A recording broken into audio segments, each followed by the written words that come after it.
TWS earphones are getting cheaper by the day, and recently Boat launched this new budget-oriented truly wireless earphones that cost around 1300 rupees. As you can see, I got them for about 1300 rupees along with some other stuff that is coming on the channel.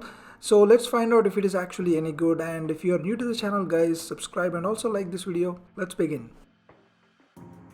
So right off the bat, let me tell you that this does not have any IP rating or any gaming mode, so keep that in mind. So these are the features. Now in the box you are getting the truly wireless earphones, and you are getting extra couple of ear tips along with the micro USB cable. This is not USB-C. Now these are one of the smallest ones that I've tested just to give you a size comparison with other truly wireless earphones. And this is the Boat Edict that you can see, and another one that I have that is also very small is the Halo GT one, and this is almost similar size, I would say. In terms of build, for the price I would say this is quite decent. I have no complaints. But the cool thing about this is it has this LED battery indicator which shows the status of the charging case. But initially I found this very inconsistent. 5 minutes ago it was showing 100, now it is showing 58 or so. And you can see it drops by the minute, and feels like it is kind of inaccurate. But after some usage with all its imperfections, it does kind of give you an idea about how much charge left in the charging case. So at the end of the day it does serve the purpose. Now the earbuds don't have touch controls, but the physical buttons actually feel very clicky, so that's nice. They have a slightly angular design, and in terms of both fit and comfort, I did not have any issues, so definitely it's pretty good. But like I said, there is no water rating or IP rating, so keep that in mind. So these come with Bluetooth 5, and pairing was pretty easy. Just open them from the box and they automatically connect with each other, and you can see here everything happens in almost a few seconds, and no issues here. And it does seem to use the SBC codec, but my phone is not displaying that. I don't really think it has a AAC support. When I was using with my MacBook, it was using the SBC codec. It does have a mic, and I tried calling and I had a decent calling experience indoors. Here's the mic sample.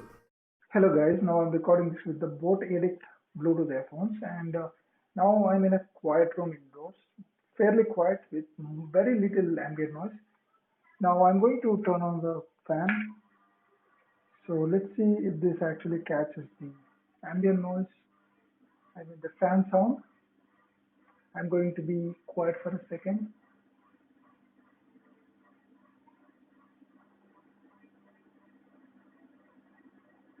So I hope you have a good idea about the background noise.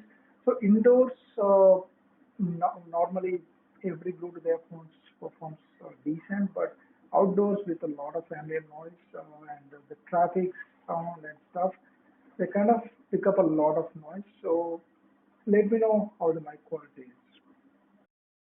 Looking at the music controls, you can skip tracks, you can go to the next track and also go to the previous track, and you can also invoke Google Assistant. But remember, you cannot use the volume. I mean, there is no volume control here. Like I said, the buttons feel clicky, so it's not too bad.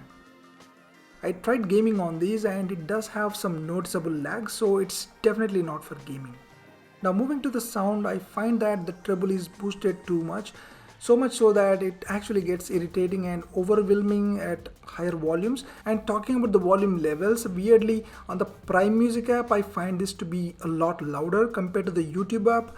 On the YouTube it feels normal for some reason.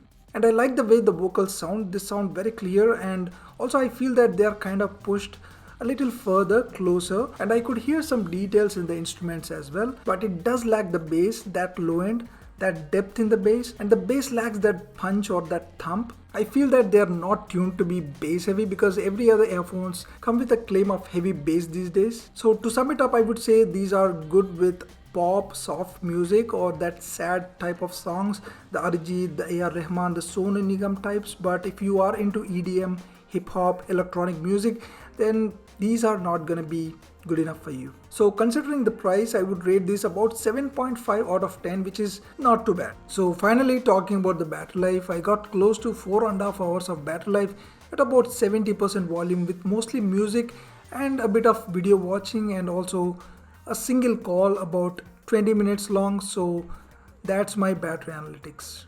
So should you buy these? Well, if you don't care for that gaming mode, the IP rating and the touch controls, then you can consider these. But if you can extend your budget a little, then you can get something like Redmi earbuds or the Oppo ones or the Realme ones that can actually offer overall better experience. So if you found this video helpful, please subscribe to the channel and also like this video. Thanks for watching. I'll see you soon.